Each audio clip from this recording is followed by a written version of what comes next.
Son las 8 de la mañana con 2 minutos. Tenemos un invitado al cual vamos a entrevistar vía Zoom, pero primero vamos a informarle a usted de quién se trata. Veamos. Enrique de la Madrid es licenciado en Derecho por la UNAM y maestro en Administración Pública por la Escuela de Gobierno John F. Kennedy de la Universidad de Harvard. Del 2015 al 2018 ocupó el cargo de secretario de Turismo. Del 2012 al 2015 el de director general del Banco Nacional de Comercio Exterior. Del 2006 al 2010 el de director general de la Financiera Rural, además de haber sido diputado federal del 2000 al 2003 en la 58ª legislatura y coordinador general técnico de la presidencia de la Comisión Nacional Bancaria y de Valores de 1994 a 1998. En el sector privado fue presidente ejecutivo del Consejo Mexicano de la Industria de Productos de Consumo con México y director de Relaciones Institucionales y Comunicación Corporativa de HSBC para México y América Latina.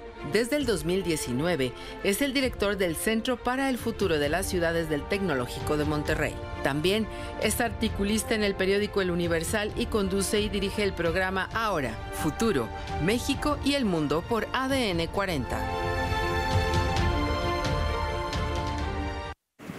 Enrique, buenos días. Te saludamos Jesús Jiménez y Edith Mendoza. ¿Cómo amaneces? Muy bien, Chuchuy, muy bien, Edith, que muy buenos días. Todo muy bien por acá. Espero que allá también. Afortunadamente bien. Afortunadamente Saltillo y Coahuila se cuecen aparte de lo que está pasando en el resto del país y pues sumamente preocupados. Tú que estás en el tema de las ciudades del futuro, ¿hacia dónde vamos como país? Resulta que pues en nuestro país la innovación es materia muy olvidada y el regreso al pasado en los discursos, en las acciones, y estamos bastante preocupados porque mientras otras regiones del mundo están avanzando a pasos agigantados, acá nuestro país pues parece que vamos hacia atrás. Y te estoy hablando pues de refinerías y te estoy hablando de proyectos que nada tienen que ver con lo que está inmerso en todo el mundo. ¿Qué tenemos que hacer como país para enderezar el rumbo desde tu punto de vista, Enrique? ¿Cómo no? Bueno, primero tomar conciencia de que efectivamente necesitamos una economía que crezca mucho más para resolver yo creo que los dos problemas principales que tenemos, que son la pobreza extrema, el hambre que la hay, y también los temas de la inseguridad. Una economía que no crece, y sobre todo una economía que no crece a un ritmo muy dinámico, que es el que debiéramos de estar teniendo, imposible que resuelva estos problemas de pobreza y de los temas de inseguridad. Lo que es lamentable es que sí existe una coyuntura internacional todavía favorable para poder salir de esta situación. La semana pasada en el Financial Times, un periódico inglés, hablaba de las oportunidades perdidas por parte de México y como bien señalan, en lugar de estar, por ejemplo, aprovechando traer inversiones de China, que se van a salir de ese país por los conflictos entre los Estados Unidos y China, en lugar de estar trayendo mucha más inversión porque muchas inversiones que están en diferentes partes del mundo se quieren acercar a los Estados Unidos, o en lugar de hacer una transición de las energías fósiles a las renovables, como bien señalas, vamos al revés. Y los resultados ahí están. Llevamos para este año, serán 4 años de crecimiento económico negativo, pero la población sigue creciendo. Entonces el ingreso por persona de los mexicanos hoy en día es equivalente al que teníamos hace 15 años. La inversión que recibimos en el país hoy en día es equivalente a la que recibíamos hace 15 años. Entonces, tienes toda la razón al señalar que vamos al revés, vamos para atrás y evidentemente eso no nos ayuda a resolver los dos principales problemas que tenemos en México, que son la pobreza y la inseguridad. Enrique, hay un bono demográfico del cual hablamos muy poco. Muchos jóvenes todavía que, pues si hay que hablar de futuro, habría que hablar de ellos. ¿Qué estamos haciendo en pro de su desarrollo? Tiene razón, ese bono demográfico lo que quiere decir es cuando una población en edad de trabajar es mucho mayor que la gente ya anciana o que los muy niños que no pueden trabajar, ese bono demográfico es el que hoy tiene México todavía. Lo hemos venido desperdiciando porque el bono demográfico lo que necesita es que esa gente en edad de trabajar encuentre empleos o tenga condiciones para generar empleos. Poco. Mira, veía, por ejemplo, estos periódicos de estos días pasados. Hay ciudades como Querétaro o ciudades como Tijuana que ya no están pudiendo recibir más inversiones porque la Comisión Federal de Electricidad no les puede asegurar que haya luz. Y por otro lado, sabemos que el gobierno está cancelando muchos de los permisos a los que se tenía derecho para poder generar electricidad de forma individual. Entonces, ese bono se convierte en bomba. A mi juicio ya estamos un poco ahí. El crimen organizado se ha venido nutriendo en parte de una serie de jóvenes que no tienen esperanza y que no tienen expectativas. Y una de las maneras de enfrentar el tema de la inseguridad en el país, pero una de las más importantes, es volverle a dar a esos jóvenes expectativas y esperanza. Y otra vez, eso solamente puede ocurrir con una economía vigorosa que genere mucho crecimiento, muchos empleos y sobre todo empleos mucho mejor pagados. Yo soy un ferviente creyente en la economía en ese sentido, en que tiene que ser una economía vigorosa para verdaderamente generar la esperanza a los jóvenes. Enrique, hablando de economía, las familias están enfrentando una inflación que oficialmente al cierre de junio iba cerca del 9%, pero las amas de casa que van al súper, que van al mercado, que van a la tortillería, a la carnicería, pues ya lo ven arriba del 20 o 25%, la gente está comprando menos, la gente no le alcanza y no hay pues una certeza de qué va a pasar en el futuro.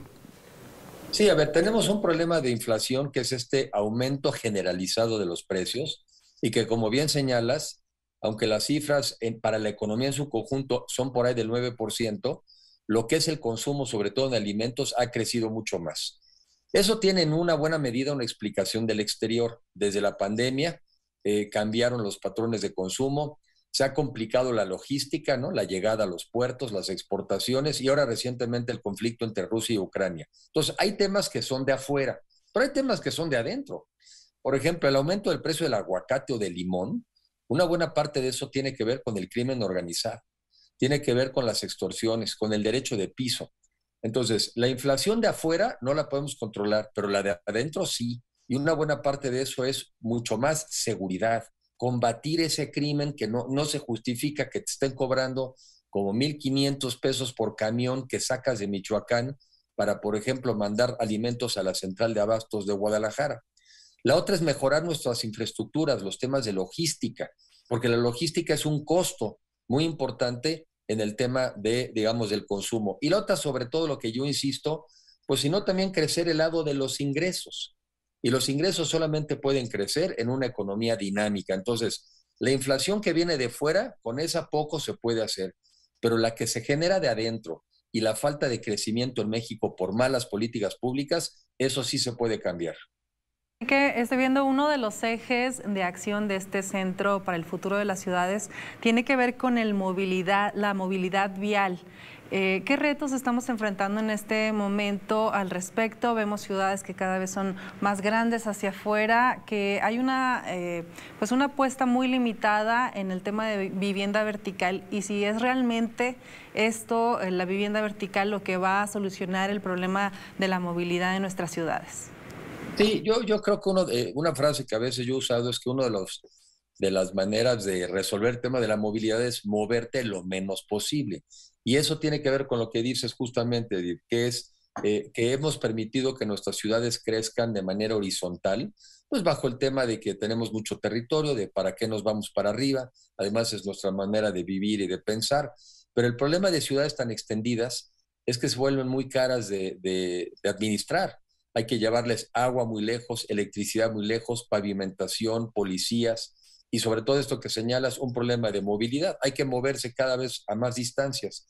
Y eso además también encarece la vida de las personas porque muchas viviendas se construyeron más lejos del centro porque eran más baratas de construir, pero se acabaron haciendo muy difíciles y muy caras de vivir. Entonces, sí, la verticalidad es una de las soluciones importantes y que en México tenemos que insistir en generar ciudades densas y compactas. Y luego la movilidad también es una de las principales explicaciones de la contaminación hoy en día en el mundo. Entonces también esa movilidad, además de tener que ser más eficiente y segura, también tiene que ser más limpia. Entonces ciudades verticales, ciudades densas y compactas, y por otro lado una movilidad más moderna, sobre todo más basada en la electricidad, pues van a tener que ser los caminos que sigamos en México si queremos mejorar el nivel de vida de la gente. Enrique, ¿qué opinión te merece la manifestación de la Iglesia Católica de México y de las diferentes religiones, de los líderes de las diferentes religiones en torno a los hechos que sucedieron en Chihuahua y que después la Iglesia, exigiendo acciones del gobierno federal, pues ahora es criticada y también la tildan ya de conservadora. Bueno, a ver, pues mi solidaridad con la Iglesia y mi solidaridad con las iglesias y también con las familias que han sido víctimas, en donde han perdido seres queridos o han desaparecido. Una de las razones principales, si no la principal, de la existencia del Estado como concepto es proveerle seguridad a sus habitantes. Y un Estado que no es capaz de proveer seguridad, pues deja de existir, deja de tener razón. Y por eso creo que los llamados de las diferentes organizaciones de la sociedad, y en este caso de las iglesias, pues a poner orden, a poner orden, a exigir el cumplimiento de la ley, a perseguir a los delincuentes, pues me parece que es correcta. No coincido más bien con la apreciación a veces del gobierno, que no sé si eso pienso, por lo menos sus frases así dan a entender, como si tuvieran en igualdad de condiciones los criminales y las víctimas. Los criminales a lo que tienen derecho es a un juicio justo. Y después a lo que tienen también derecho es a un proceso de rehabilitación. Y como sociedad tenemos que hacer todo lo posible para prevenir el crimen. Pero una vez que un delito se comete, la única manera de enfrentarlo es castigarlo. Porque es la manera en que se le manda señales a una sociedad de que hay que respetar la ley. Entonces, bueno, mi solidaridad con ellos, con las familias y con las víctimas, e insistir que esa es la razón principal del Estado, proveer seguridad a sus habitantes. Dice la Iglesia Católica es precisamente que no se está dando, buscan visibilizar pues a todas estas víctimas que de pronto pasan los días y ya lo olvidamos, ¿no? ¿Qué habría que hacer, modificar en las políticas públicas a nivel federal para que se pueda atender efectivamente esta problemática que nos preocupa a todos en general? Hay muchos temas y es un tema que tiene muchas causas y por lo mismo hay que enfrentarlas todas a la vez. Y señalo simplemente algunas. Y empiezo por la que comencé diciendo, crecimiento económico de entrada. A un joven que no tiene expectativas de vida positivas, es muy fácil y muy vulnerable que se incorpore a las filas del crimen organizado. La otra, se necesita revisar las competencias entre los municipios, el Estado y la Federación de combate al crimen, porque ahí hay huecos. Y luego pues dicen algunos, no, pues ese es un tema federal, entonces a mí no me toca. Ah, no, pues es un tema local, a mí no me toca. Y creo que tenemos que mandar la señal de que a todo el gobierno, municipios, estados y federación, a todos les toca. Eso yo creo que una revisión de competencias. Y tercera, bueno, voy a quedarme en 4. La otra es que necesitamos fortalecer nuestros cuerpos policíacos. O sea, les pagamos en general muy mal pagados, no tienen seguro de vida a la familia en caso de que fallezcan. Tenemos que generarles buenas condiciones de vivienda, de becas a la familia, pues para que sea atractivo ser policía, para que sea atractivo estar en los cuerpos de seguridad. Y yo diría que la cuarta, por dejarlo en 4, es que también como sociedad tenemos que participar. Hemos normalizado las situaciones del crimen en México. Dejamos de verlas como un problema. Y también como ciudadanos hemos normalizado muchas conductas que son indebidas.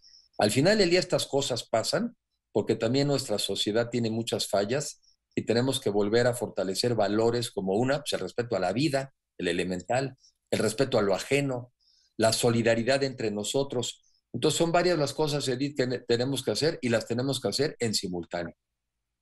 Enrique, fuiste secretario de Turismo. ¿Qué opinión te merece de que todos los recursos del turismo, incluyendo los programas de pueblos mágicos, se quedaron sin recursos para canalizarlo al Tren Maya? ¿Es viable el Tren Maya? Dos comentarios. En general, todo el gobierno lo han secado.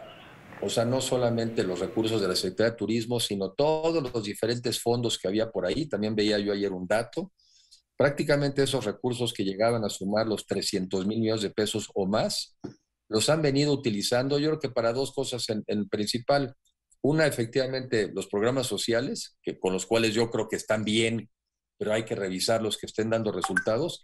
Y obras como las que bien señalas, tipo Tren Maya, ¿verdad? En la refinería.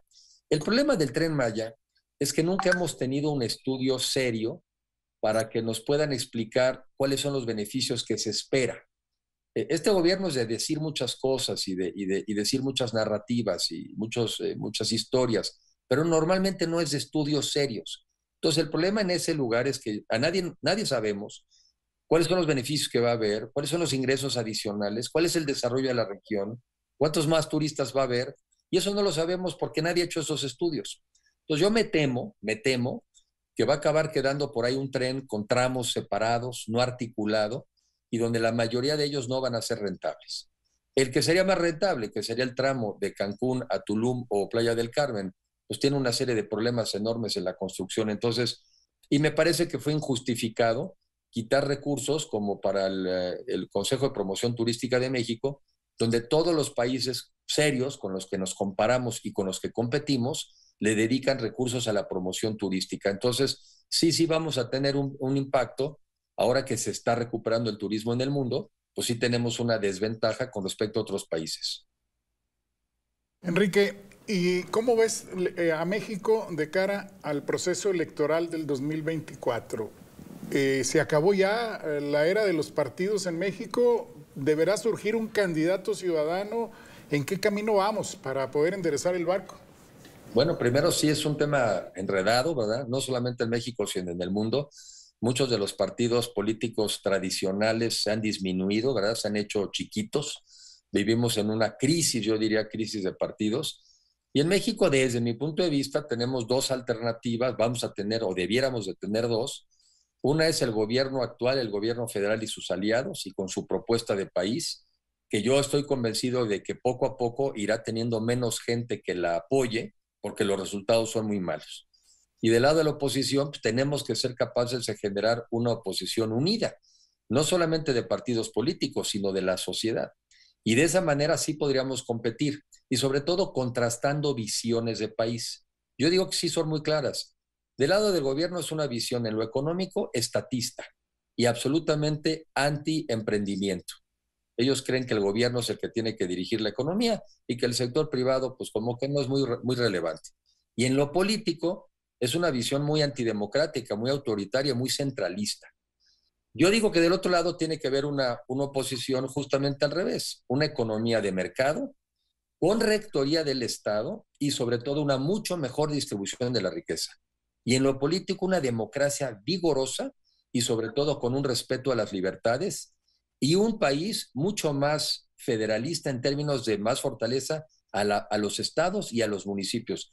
Van a acabar siendo dos proyectos de país muy diferentes y esos son los que los mexicanos, entre los cuales vamos a tener que escoger. Así esperaría yo que acabara siendo, digamos, la competencia política en México. Enrique, hay diversas voces que te proponen y que piensan que Enrique de la Madrid Cordero debería de ser un buen candidato para el 2024. ¿Qué piensas de ellos? Si te invitan, ¿le entras al compromiso? Sí le entramos y le entramos porque estoy verdaderamente consciente, por un lado, de que México tiene grandes oportunidades para realmente dar un salto y aspirar a ser un país que se pueda consolidar como de clases medias y que seamos un país mucho más parejo y mucho más justo, y eso sí se puede en el mundo de hoy. Y también estoy muy preocupado del país al que podemos ir a dar si los mexicanos nos dejamos. La caída no tiene límites. El deterioro de un país no tiene límites. Y entonces no nos podemos confiar a permanecer en este rumbo, en el cual me parece que los resultados son muy malos y del cual pudiera llegar un momento del que no pudiéramos salir, o por lo menos no en esta generación. Muy bien. Enrique, muchísimas gracias por tomarnos la llamada. Valoramos mucho que nos hayas dedicado este tiempo y estamos muy al pendiente de ti. Muchas gracias, Edith. También muy buen día que tengan todos ustedes. Hasta pronto, gracias, Enrique. Buenos días.